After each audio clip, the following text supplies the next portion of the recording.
പിന്നാലെ ആശങ്കയുയർത്തി fungus ബാധയും. Covid മുക്തരിലാണ് fungus ബാധ report ചെയ്തിരിക്കുന്നത്. പ്രതിരോധശേഷി കുറയുന്നത് മൂലമാണ് മ്യൂക്കർമൈക്കോസിസ് എന്ന ഫംഗസ് ബാധ ഏൽക്കുന്നത്. ഫംഗസ് ബാധയേറ്റ 10ഓളം പേർ മരണത്തിന് കീഴടങ്ങിയെന്നാണ് റിപ്പോർട്ട്. ഡൽഹിയിൽ 13 പേർക്കും അഹമ്മദാബാദിൽ 44 പേർക്കും ഫംഗസ് ബാധയേറ്റെന്ന് പുറത്തുവരുന്ന റിപ്പോർട്ടിൽ പറയുന്നു. മ്യൂക്കർമൈക്കോസിസ് ബാധ പുതിയതല്ലെങ്കിലും ഇത് കോവിഡ് രോഗികളിൽ തുടരെ റിപ്പോർട്ട് ചെയ്യുന്നതാണ് ആശങ്ക നൽകുന്നത്. നേരത്തെ കോവിഡ് മുക്തി നേടിയ ആളിന്റെ താടിയെല്ലിന് ഫംഗസ് ബാധ റിപ്പോർട്ട് ചെയ്തിരുന്നു. ക്യാൻസർ, പ്രമേഹം തുടങ്ങിയവയ്ക്ക് ചികിത്സ തേടിയവർ, അവയവമാറ്റ ശസ്ത്രക്രിയക്ക് വിധേയരായവർ തുടങ്ങിയവർ ഫംഗസ് പിടിപെടാൻ സാധ്യതയുള്ളവരുടെ പട്ടികയിൽ പെടുന്നു. കോവിഡ് ചികിത്സയുടെ ഭാഗമായി ആന്റിവൈറൽ മരുന്നുകളും സ്റ്റിറോയിഡുകളും കഴിക്കേണ്ടി വരുന്നത് പ്രതിരോധശേഷി കൂടുതൽ ദുർബലമാക്കും. തലയോട്ടിക്കുള്ളിലെ അറകൾ, മസ്തിഷ്കം, ശ്വാസകോശം എന്നിവയാണ് മ്യൂക്കർമൈക്കോസിസ് പ്രധാനമായി ബാധിക്കുക. ഏത് അവയവത്തെയാണ് ബാധിച്ചത് എന്നതിനനുസരിച്ച് രോഗലക്ഷണങ്ങളും മാറും. മുഖത്തെ ഒരു ഭാഗത്തു തടിച്ചു നീരുവരിക, പനി, തലവേദന തുടങ്ങിയവയാണ് പൊതുവായ ലക്ഷണങ്ങൾ. മാസ്ക്, ശുചിത്വം, പ്രതിരോധശേഷി വർദ്ധിപ്പിക്കുക തുടങ്ങിയവയാണ് പരിഹാരം. സിനുസ് കണ്ണൂർ. നടുവിൽ പഞ്ചായത്തിൽ നിന്നും പുതുതായി തിരഞ്ഞെടുക്കപ്പെട്ട അംഗങ്ങൾ സത്യപ്രതിജ്ഞ ചെയ്തു. വരണാധികാരി എം മോഹനൻ സത്യവാചകം ചൊല്ലിക്കൊടുത്തു.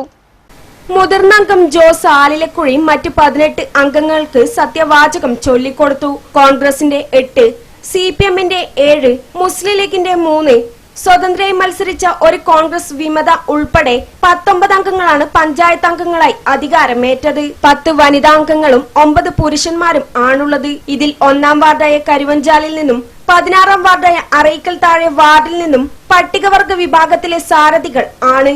സത്യപ്രതിജ്ഞയ്ക്ക് ശേഷം താൽക്കാലിക അധ്യക്ഷന്റെ നേതൃത്വത്തിൽ പുതിയ അംഗങ്ങൾ ആദ്യ യോഗം ചേർന്നു. പഞ്ചായത്ത് സെക്രട്ടറി കെ ദിനേശൻ, രാഷ്ട്രീയ പാർട്ടി പ്രതിനിധികൾ തുടങ്ങിയവർ ചടങ്ങിൽ സംബന്ധിച്ചു. സിനുസ് നടുവിൽ. മുണ്ടേരി ഗ്രാമപഞ്ചായത്ത് അംഗങ്ങളായി തെരഞ്ഞെടുത്തവർക്കും ബ്ലോക്ക് പഞ്ചായത്ത് അംഗങ്ങൾക്കും LDF മുണ്ടേരി പഞ്ചായത്ത് കമ്മിറ്റിയുടെ ആഭിമുഖ്യത്തിൽ സ്വീകരണം നൽകി. CPM Anjarakandy area secretary PK Sabareesh Kumar ഉദ്ഘാടനം ചെയ്തു. കോവിഡിന്റെ പശ്ചാത്തലവും 2 പ്രളയത്തെ സംരക്ഷിച്ചതും നിപ്പ വൈറസും ഓക്കി കൊടുങ്കാറ്റും എല്ലാം മറികടന്ന് ഈ ഗവൺമെന്റ് അതിശക്തമായി മുന്നോട്ട് പോകുന്നത് കണ്ടിട്ട് കേരളത്തിലെ പ്രശസ്തമായ ഒരു മാധ്യമം ചെയ്തത് UDF-കാരോടും BJP-കാരോടും സൂചിപ്പിക്കുക, ഇങ്ങനെ പോയാൽ തുടർഭരണം വരും, അതുകൊണ്ട് നിങ്ങൾ ശ്രദ്ധിക്കണമെന്ന് ബോധ്യപ്പെടുത്താൻ വേണ്ടി അവരൊരു സർവേ നടത്തി. ഇടതുപക്ഷ ജനാധിപത്യ മുന്നണി വൻപിച്ച മുന്നേറ്റം നടത്തിയിരിക്കുന്നു, ജനങ്ങളല്ല അവരുടെ കൂടെയാണെന്ന് ഒരു സർവേ നടത്തിയ M ഗംഗാധരൻ അധ്യക്ഷത വഹിച്ചു. P Chandran, G Rajendran, Abdul Khader, PK Raghavan, A Pankajakshan, PK Prameela തുടങ്ങിയവർ പ്രസംഗിച്ചു. സിനുസ് മുണ്ടേരി. ക്രിസ്മസ് പുതുവത്സര ദിനത്തോടനുബന്ധിച്ച് KSRTCയുടെ പ്രത്യേക അന്തർ സംസ്ഥാന സർവീസ് തുടങ്ങി. ജനുവരി 4 വരെയാണ് പ്രത്യേക സർവീസ് നടത്തുക. സംസ്ഥാനത്ത് കൂടുതൽ ദീർഘദൂര സർവീസുകൾ ആരംഭിച്ചതിനു പുറമെ ബംഗളൂരിൽ നിന്ന് പ്രത്യേക സർവീസ് തുടങ്ങി. തമിഴ്നാട്ടിൽ നിന്ന് കൂടുതൽ സർവീസ് തുടങ്ങാൻ തമിഴ്നാട് സർക്കാരിനോട് അനുമതി തേടിയിട്ടുണ്ട്. അനുമതി ലഭിച്ചാൽ ചെന്നൈയിൽ നിന്നുൾപ്പെടെ കൂടുതൽ സർവീസ് തുടങ്ങും. ജനുവരി പകുതിയോടെ മാത്രമാകും സംസ്ഥാനത്തെ KSRTC സർവീസ് പൂർണ്ണതോതിൽ പുനഃസ്ഥാപിക്കുക. കോവിഡ് ജാഗ്രത കർശനമായി തുടരണമെന്ന സർക്കാർ നിർദ്ദേശത്തിന്റെ സാഹചര്യത്തിലാണിതെന്ന് ഗതാഗത മന്ത്രി AK ശശീന്ദ്രൻ പറഞ്ഞു. സിനുസ് കണ്ണൂർ. സഞ്ജീവനി സ്വാന്തന വീടിന്റെ 2ാം വാർഷികാഘോഷം 7ാം മൈൽ സ്വാന്തന വീട്ടിൽ വെച്ച് സംഘടിപ്പിച്ചു. പരിപാടി സിനിമാ സംവിധായകൻ ഷെറിൻ ഗോവിന്ദ് ഉദ്ഘാടനം ചെയ്തു. കേരളത്തിൽ തീരെ കുറവായിരുന്നു. ആദ്യം കോഴിക്കോട്, കേരളത്തിൽ അത്തരത്തിലുള്ള കോഴിക്കോട് പാലിയേറ്റീവ് പ്രവർത്തനം ആദ്യമായിട്ട് വരുമ്പോൾ വലിയ അമ്പരപ്പോട് കൂടിയിട്ട് കേരളത്തിൽ നോക്കിക്കണ്ട് വലിയ വാർത്തയായിട്ട് ആ വർഷത്തെ അന്ന് ന്യൂസ് ചാനലുകളൊക്കെ കുറവായിരുന്നു. ഈ ഇന്ത്യ വിഷൻ ചാനലിന്റെ ആ വർഷത്തെ പുരസ്കാരം കിട്ടുന്നു. ഏറ്റവും വിശിഷ്ട സാമൂഹ്യ പ്രവർത്തനത്തിലുള്ള പുരസ്കാരം കോഴിക്കോട് ഇത്തരത്തിലുള്ളൊരു പാലിയേറ്റീവ് അവിടുത്തെ യൂണിറ്റ് നടത്തിയപ്പോൾ വലിയ അമ്പരപ്പ്. ഇതെങ്ങനെയാണെന്ന് കേരളം മലയാളിക്ക് ഒട്ടും പരിചയമില്ലാത്തൊരു കാര്യമായിരുന്നു. ഇത്തരത്തിലുള്ള രോഗികളെ കണ്ടെത്തുകയും അവരെ വീടുകളിൽ പോയി അങ്ങോട്ട് ഈ ചികിത്സിക്കുന്നൊക്കെ ചെയ്തു. ഏതാണ്ട് അതിനടുപ്പിച്ച് തന്നെയാണ് സഞ്ജീവനി വരുന്നത്. അതുകൊണ്ട് എനിക്ക് അത്തരത്തിലുള്ള ഒരു പ്രവർത്തനം നേരിട്ട് അനുഭവിക്കാൻ പറ്റുന്ന തൊട്ട് കാണാൻ പറ്റുന്നത് അനുഭവിക്കാൻ പറ്റുന്നതിൽ എനിക്കും വാസ്തവത്തിൽ തുടക്കത്തിൽ വലിയ അമ്പരപ്പായി. പല സ്ഥലങ്ങളിലും പോയി പറയുകയും പക്ഷേ ഇത്തരത്തിൽ ചില കാര്യങ്ങളുണ്ടായിരിക്കും IRPCന്റെ ബാക്കിയുള്ള ഇതൊക്കെ അവിടെ കൃത്യമായിട്ട് ഞങ്ങളൊക്കെ പോയി പറഞ്ഞിട്ടുണ്ടായിരുന്നു. സാന്ത്വനവീട് പാലിയേറ്റീവ് കെയർ പ്രസിഡന്റ് MK മനോഹരൻ അധ്യക്ഷത വഹിച്ചു. ട്രസ്റ്റ് സെക്രട്ടറി C വിജയൻ മുഖ്യപ്രഭാഷണം നടത്തി. തുടർന്ന് സാന്ത്വന പരിചരണത്തിൽ വൾണ്ടിയർമാരുടെ പങ്ക് എന്ന വിഷയത്തിൽ മുൻ PIK general secretary Sunil Mangattidam class എടുത്തു. Secretary OV Vijayan, P Shobhana തുടങ്ങിയവർ സംസാരിച്ചു. Seal news, Taliparamba. തോട്ടട ബീച്ചിലെ കടലിൽ കാണാതായ വിദ്യാർത്ഥികളുടെ മൃതദേഹം കണ്ടെത്തി. ആദികടലായി സ്വദേശികളായ മുഹമ്മദ് ഷറഫ് ഷാസിൽ, മുഹമ്മദ് റിനാദ് എന്നിവരാണ് മരിച്ചത്.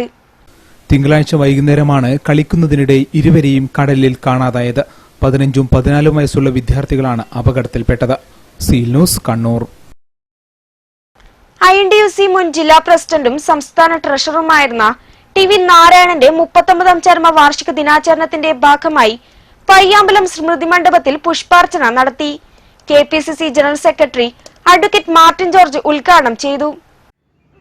പ്രസ്ഥാനത്തിന്റെ ജില്ലാ പ്രസിഡന്റും അതുപോലെ തന്നെ സംസ്ഥാന ട്രഷററുമായിരുന്നു കൊണ്ട് INTUC പ്രസ്ഥാനത്തെ തൊഴിലാളികൾക്കിടയിൽ അതിന്റെ യാഥാർത്ഥ്യം മനസ്സിലാക്കിക്കൊണ്ട് ഒരു തൊഴിലാളി പ്രസ്ഥാനം എങ്ങനെയാണ് മുന്നോട്ട് പോകേണ്ടത്, അല്ലെ ഒരു തൊഴിലാളി എങ്ങനെ ഒരു രാഷ്ട്രീയ പ്രവർത്തനം നടത്തണം എന്ന് ഒരു മാർഗനിർദ്ദേശം നൽകിക്കൊണ്ട് മുന്നോട്ട് പോയ ഒരു വ്യക്തിത്വത്തിന്റെ ഉടമയായിരുന്നു TV നാരായണൻ. നമുക്കറിയാം, ഇവിടെ സൂചിപ്പിച്ചതുപോലെ ശ്രീ N രാമകൃഷ്ണന്റെ കാലഘട്ടത്തിൽ INTUC പ്രസ്ഥാനത്തിനും INTUC പ്രസ്ഥാനത്തോടൊപ്പം തന്നെ ഇതിന്റെ മാതൃസംഘടനയായ കോൺഗ്രസ് പ്രസ്ഥാനത്തിനും ഊർജം നൽകുന്നതിന് വേണ്ടി, അതിന്റെ പ്രവർത്തനങ്ങൾക്ക് ചുക്കാൻ പിടിക്കുന്നതിന് വേണ്ടി മുന്നിട്ട് ഇറങ്ങി പ്രവർത്തിച്ച ഒരു വ്യക്തിത്വത്തിന്റെ ഉടമയാണ്. INTUC ജില്ലാ പ്രസിഡന്റ് VV ശശീന്ദ്രൻ അധ്യക്ഷത വഹിച്ചു. PK Ragesh, advocate TO Mohanan, PV Jayasooryan, Suresh Babu Elayavoor, MV Rajesh, മറ്റ് കോർപ്പറേഷൻ കൌൺസിലർമാർ, INTUC ഭാരവാഹികൾ, TV നാരായണന്റെ കുടുംബാംഗങ്ങൾ തുടങ്ങിയവർ പങ്കെടുത്തു. സിൽസ്, കണ്ണൂർ. തളിപ്പറമ്പ് റൂറൽ കോഓപ്പറേറ്റീവ് സൊസൈറ്റിയുടെ നേതൃത്വത്തിൽ കുറ്റിക്കോലിൽ കാർഷിക ഉൽപ്പന്ന വിപണനശാല തുടങ്ങും. 24 രാവിലെ 10 മണി മുതലാണ് പ്രവർത്തിക്കുക. സ്ഥാപനം ലാഭകരമാക്കുക എന്നതിനപ്പുറത്ത് നല്ലൊരു ശതമാനം ജനങ്ങൾക്കും ആശ്വാസ പദ്ധതികൾ എന്തെല്ലാം കൊടുക്കാൻ സാധിക്കും.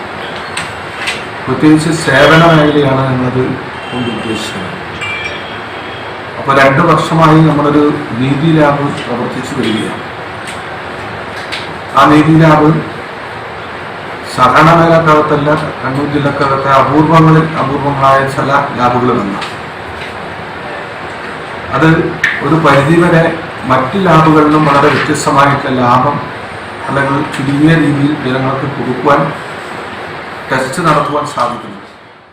കർഷക സംഘടനകൾ, സ്വാശ്രയ സംഘം, കുടുംബശ്രീ എന്നിവ ഉൽപ്പാദിപ്പിക്കുന്ന വിഷരഹിത പച്ചക്കറികൾക്ക് വിപണി കണ്ടെത്തുകയും ന്യായവില ലഭ്യമാക്കുകയാണ് ലക്ഷ്യം. കർഷകർക്ക് അവരുടെ ഉൽപ്പന്നങ്ങൾ ഈ വിപണനശാലയിൽ നൽകാനും സൗകര്യമൊരുക്കുമെന്നും സൊസൈറ്റി പ്രസിഡന്റ് കോമത്ത് മുരളീധരൻ പറഞ്ഞു. തളിപ്പറമ്പിൽ നടത്തിയ വാർത്താ സമ്മേളനത്തിൽ secretary TV Pradeepan, T Balakrishnan, V Vijayan, K Manoj എന്നിവരും പങ്കെടുത്തു.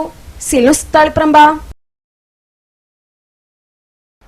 വർഗീയ കലാപങ്ങളും പള്ളിപൊളിക്കലും മറയാക്കി മതഭ്രാന്തിനെ വേദിയാക്കി മാറ്റിയാണ് ഇന്ത്യയിൽ RSS കടന്നുവന്നത് എന്ന് വ്യവസായ വകുപ്പ് മന്ത്രി EP ജയരാജൻ പറഞ്ഞു. ഇന്ത്യയിലെ ജനങ്ങൾ ഇത് തിരിച്ചറിയാതെ പോയാൽ വലിയ പ്രശ്നങ്ങൾ ഉണ്ടാകുമെന്നും മന്ത്രി കൂട്ടിച്ചേർത്തു. കണ്ണൂർ പോസ്റ്റ് ഓഫീസിന് മുന്നിൽ കർഷക സത്യാഗ്രഹം ഉദ്ഘാടനം ചെയ്യുകയായിരുന്നു അദ്ദേഹം.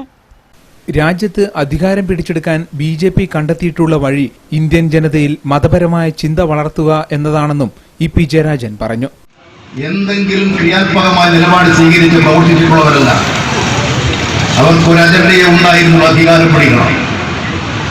അതിന് ഇന്ത്യയിൽ അധികാരം പിടിക്കാൻ അവർ കണ്ടെത്തിയിട്ടുള്ള വഴി ഇന്ത്യൻ ജനതയ്ക്കിടയിൽ മതപരമായ ചിന്ത വളർത്തണം. RSSന്റെ രൂപീകരണങ്ങളിൽ അതിനുവേണ്ടിയാണ് അവർ ശ്രമിച്ചത്. ഇന്ത്യയിൽ RSS രൂപീകരിച്ചത് ബ്രിട്ടീഷ് ഭരണകാലത്താണ്. അന്നവർ ബ്രിട്ടീഷുകാരോടൊപ്പം ശക്തിപ്പെടുത്തി വർഗീയ കലാപങ്ങൾ, പള്ളി പൊളിക്കൽ, ഗോവധ നിരോധനം, ക്ഷേത്രം പള്ളി നിയമനിർമ്മാണങ്ങൾ, ഇതിന്റെ അടിസ്ഥാനത്തിൽ മതപരമായ ശത്രുതയുണ്ടാക്കി, മതധ്രുവീകരണമുണ്ടാക്കി, മതഭ്രാന്തിനെ വോട്ടാക്കി മാറ്റിയിട്ടാണ് BJP അധികാരം പിടിച്ചത്. BJP സർക്കാർ കോർപ്പറേറ്റുകളെയും മുതലാളികളെയും സംരക്ഷിക്കുക എന്ന നിലപാടാണ് സ്വീകരിച്ചു വരുന്നതെന്നും അതാണ് ഇപ്പോൾ അവർ ചെയ്തുകൊണ്ടിരിക്കുന്നതെന്നും മന്ത്രി പറഞ്ഞു.